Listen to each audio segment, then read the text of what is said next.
డబ్బు, అనారోగ్యం, ఉద్యోగం, వ్యాపారం అప్పులతో బాధపడుతున్నారా? వెంటనే జేకేఆర్ గురువు గారికి కాల్ చేసి అపాయింట్మెంట్ తీసుకోండి. Hi viewers, India's largest digital media network Suman టీవీకి స్వాగతం. ప్రస్తుతం మనతో ఉన్నారు UPSC senior faculty and director అర్థశాస్త్ర సివిల్స్ అకాడమీ పెండ్యాల సతీష్ కుమార్ గారు. నమస్తే అండి. నమస్కారం మేడం. సతీష్ గారు, మన లైఫ్లో ప్రతి ఒక్కరూ ఫేస్ చేసే ప్రాబ్లమ్స్ 3 ఉంటాయి. అందులో ఓటమి అనేది ఎక్కువ శాతం ఉంటుంది. ఆ ఓటమి వచ్చినప్పుడు ఆటోమేటిక్గా అవమానాలు కూడా లింక్ అవుతూ వస్తూ ఉంటాయి. ఈ రెండు కలిసినప్పుడు వచ్చేది మనిషికి ఒత్తిడి.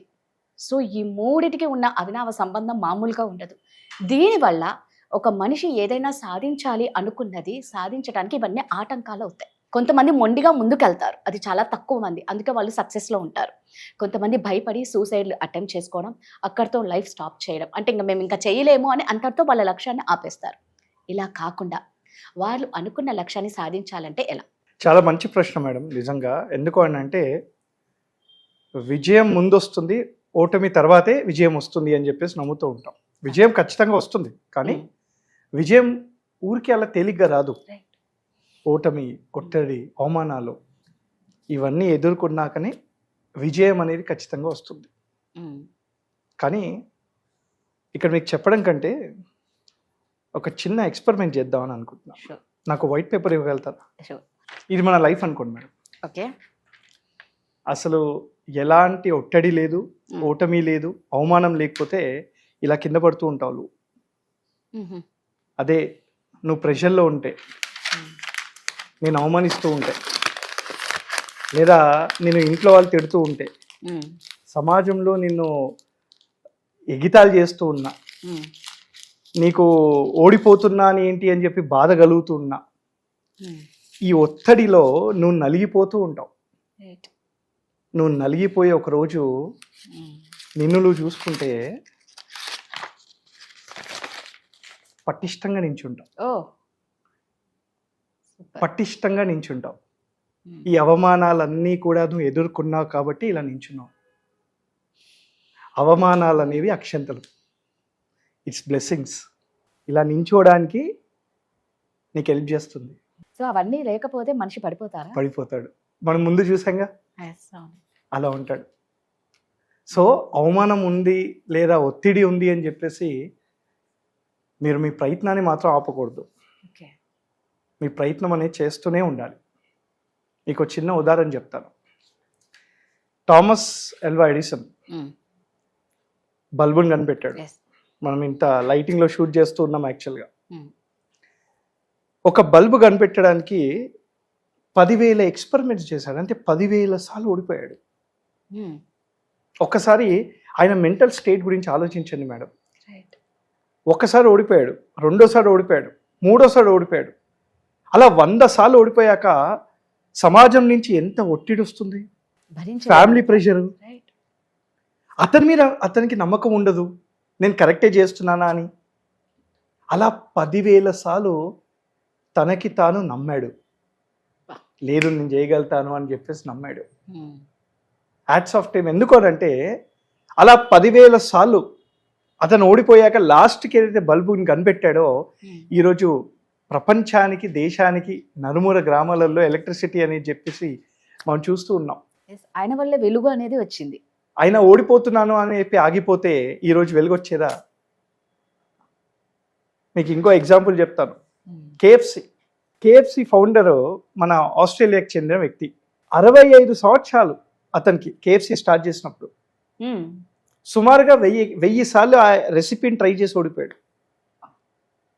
65 సంవత్సరాలు ఉన్నప్పుడు ఆయన స్టార్ట్ చేశాడు కేఎఫ్సి అని చెప్పేసి. ఇప్పుడు చూడండి, ఎలాన్ మాస్క్ రీయూజబుల్ రాకెట్స్, అసలు రీయూజబుల్ రాకెట్స్ పాసిబులా అని నాసా నమ్మలేదు. అలాంటి నాసాని నమ్మకపోయినా ఎదురించి ఆల్మోస్ట్ 10 ఎక్స్పెరిమెంట్లు ఫెయిల్ అయ్యాక రీయూజబుల్ రాకెట్స్ని కనుక్కున్నాడు. ఇండియా కూడా యూజ్ చేస్తున్న టెక్నాలజీ ఇప్పుడు. అంటే ఇక్కడ నేను చెప్పేది ఏంటంటే, నీ మీద నీకు నమ్మకం ఉండాలి, నువ్వు చేసే పని మీద నమ్మకం ఉండాలి. సమాజం చాలా అంటుంది, చాలా అనుకుంటుంది నీ గురించి, కానీ నీ యొక్క ప్రాసెస్లో నువ్వు ఏదైతే అవ్వాలనుకుంటున్నావో, నువ్వు ఏదైతే దారి దిశగా వెళ్తున్నావో నీకు నమ్మకం ఉంటే ఉమ్, నువ్వు ప్రయత్నాన్ని మాత్రం ఆపకు. చాలా అడ్డంకులు వస్తాయి. ఎక్స్పెరిమెంట్ చేంజ్ చేస్తూ ఉండు. ఉమ్, యూపీఎస్సీ ఆస్పిరెంట్స్ కానీ ఎవరైనా నేను చెప్పేది ఏంటంటే, నువ్వు ఫెయిల్ అవుతున్నావు అని అంటే అదే ఎక్స్పెరిమెంట్ కాదు, మళ్ళీ రిపీట్ చేయాల్సింది. దాంట్లో లోపం ఏంటి అది మళ్ళీ రిపీట్ చేయకు. నీ మిస్టేక్ని రిపీట్ చేయకు. ఉమ్, మళ్ళీ ఫెయిల్ అయ్యావా, మళ్ళీ ఆ మిస్టేక్ని రిపీట్ చేయకు. ఒకరోజు ఖచ్చితంగా సక్సెస్ వస్తుంది. ఒలింపిక్స్లో 100 మీటర్స్ రేస్ ఉంటుంది తెలుసా మేడం మీకు? yes, అవును. స్ప్రింట్ అని అంటారు. ఈ 100 మీటర్స్ 9 సెకండ్స్లో పరిగెడతారు. 9 సెకండ్లు, 10 సెకండ్లలో పరిగెడతారు. 9 సెకండ్లో first prize, second prize, third prize అన్నీ కూడా మనకు తెలిసిపోతాయి. అంటే ఒక్క 1 మినిట్లో మనకి విన్నర్ ఎవరో తెలిసిపోతుంది. కానీ ఆ ఒక్క నిమిషం పరిగెట్టడానికి వెనకాల 20 సంవత్సరాల కృషి ఉంది ఆయనకి. అంటే ఆ 20 సంవత్సరాల కృషి ఆ ఒక్క నిమిషంలో అతన్ని విన్నర్ చేసిందిగా కదా. ఒత్తిడి లేదా ఈ అవమానాలు ఇవన్నీ మనకు అక్షంతలండి. It makes us very perfect. చాలా పర్ఫెక్ట్ చేస్తాయి మనల్ని. పాజిటివ్ మైండ్ సెట్తోనే ఉండాలి. మీ లక్ష్యం మీద మాత్రమే ఫోకస్ ఉండాలి. ఖచ్చితంగా సాధిస్తావు. నిజంగా మీరు అన్నది 100% అంటే ఇప్పుడు అక్షింతలుగా భావించాలి ఫస్ట్. అది అక్కడ దాకా తీసుకోలేక ఈవెన్ చిన్నపిల్లలు, స్టూడెంట్స్ కూడా ఎలా సూసైడ్లు చేసుకుంటున్నారు. వాళ్ళకి ఎంత బంగారం లాంటి భవిష్యత్తు ఉంది. ఈ ఎగ్జామ్స్ మామూలుగా ఇప్పుడు చాలా మటుకు చూస్తూ ఉంటే చదువు ఒత్తిడి ఎక్కువ అయిపోయి పరీక్షల్లో మేము పాస్ అవుతామా లేదా అని ఒకవైపు స్టూడెంట్స్ కరెక్ట్ సూసైడ్ చేసుకుంటే, ఇంకొక వైపు మేము బాగా రాసినా కూడా మేము అనుకున్న మార్క్స్ రాలేదు అని సూసైడ్ చేసుకున్న వాళ్ళు కూడా ఉన్నారు. Correct madam. ఇక్కడ చాలా మేజర్ రోల్ సూసైడ్స్ ఆపడానికి ఇద్దరు ప్రయత్నించాలి. పేరెంట్స్, గురువులు, టీచర్స్.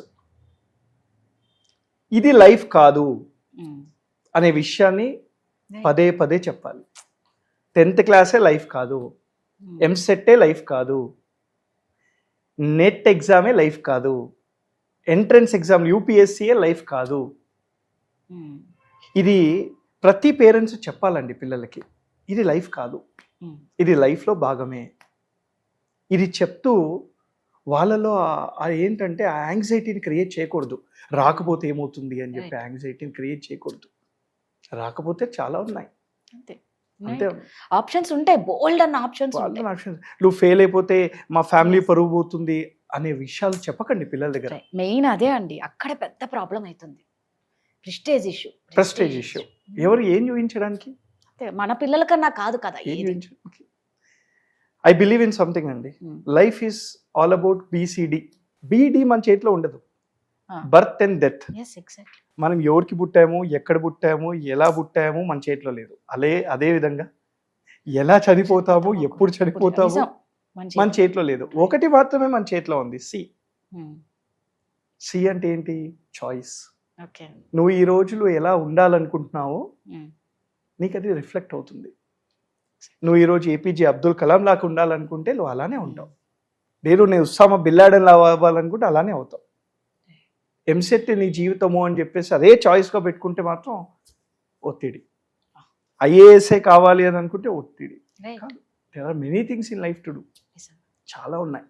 సో నిజంగా సతీష్ గారు మీరు చెప్పినట్లే మనం ఇవన్నీ కూడా ఒక అక్షింతలుగా భావించి ముందుకెళ్తే మాత్రం మనం అనుకుంది ఖచ్చితంగా సాధిస్తాం. అంటే ఒక్కసారి ట్రై చేయడంలో తప్పు లేదు కదా ఏదైనా. థ్యాంక్ యూ అండి. Thank you very much madam.